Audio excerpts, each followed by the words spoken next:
Hey, what's going on, guys? The Horror Man back with the next review of the Terror in the Aisles challenge.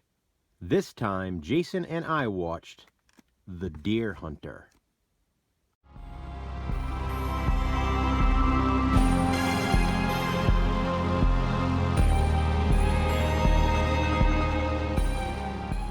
One shot.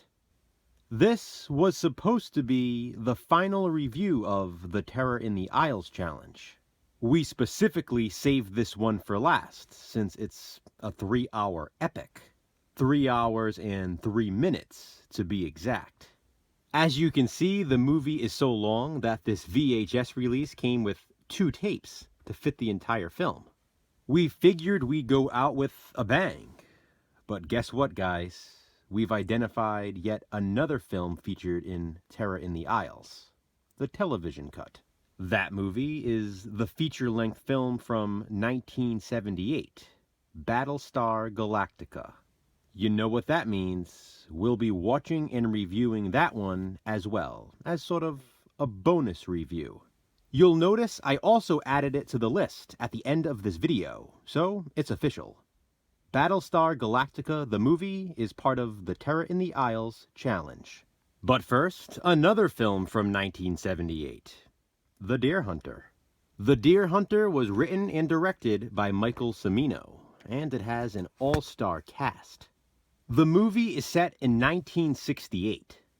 5 friends living in a small Pennsylvania town all work together at a steel mill. They also enjoy going out deer hunting together. There's Michael, played by Robert De Niro, Nick, played by Christopher Walken, Steven, played by John Savage, Stan, played by the late John Cazale, and then there's John and Axel. Michael, Nick, and Steven will all be shipping out to Vietnam. Steven is marrying his fiancée Angela just nights before heading off to war. Michael, Nick, and the others are going off on one last deer hunt. Nick will also be leaving behind a significant other, Linda, played by Meryl Streep. Although they don't realize how much, the men know their lives will change in Vietnam. This film focuses on the aftermath of fighting in the war. In fact, it focuses on their lives before it as well. We don't actually get to see the 3 men in Vietnam until about an hour and 10 minutes into the movie. That first hour and 10 minutes is showing their last few days left in the small Pennsylvania town. We then witness some horrific scenes in Vietnam. And then the final act of the film shows us the results of the horrors the men experienced there. It's all so haunting and tragic, yet beautiful. The Deer Hunter is a brilliant film. It's so brilliant, in fact, it won 5 Oscars, including Best Picture. Even with the 3-hour and 3-minute runtime, the movie flies by. Jason and I were discussing it, and we both agree there isn't a single minute that could have been cut from the film. Oddly enough, even with the long runtime, it feels almost condensed. It's so engaging. You find yourself enthralled with the lives of the characters. Within the first few minutes, you're invested in them, and then you're hooked. I really don't want to spoil anything, so I'll just say this is a movie that needs to be seen. Please, do not let the long runtime deter you. You know me, I'm not a fan of longer runtimes. The movie has to be really good for me to enjoy it. The Deer Hunter goes beyond that. I could have watched this for 6 hours. I'd honestly put it up there with The Godfather and The Godfather Part 2 as one of the greatest films ever made.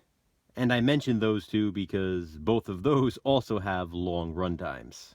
The Deer Hunter is an experience. It fills you with emotions.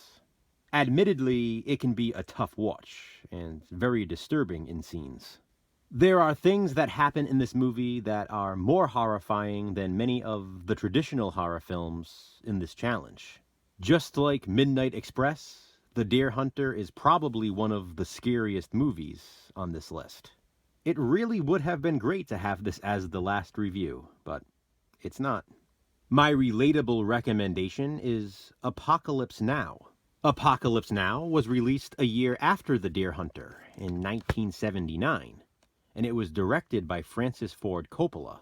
The movie is based on the novel The Heart of Darkness, and it stars Marlon Brando and Martin Sheen. Sheen actually suffered from a heart attack during the intense filming of this. Apocalypse Now, like The Deer Hunter, is a horror film disguised as a war movie, and it also must be seen. What do you think of The Deer Hunter? Comment below and let me know. And please be sure to check out Jason's review. One shot and one more review is coming soon in the Terror in the Isles Challenge. Until then, thanks for watching, guys. Hit that thumbs up and be kind, subscribe.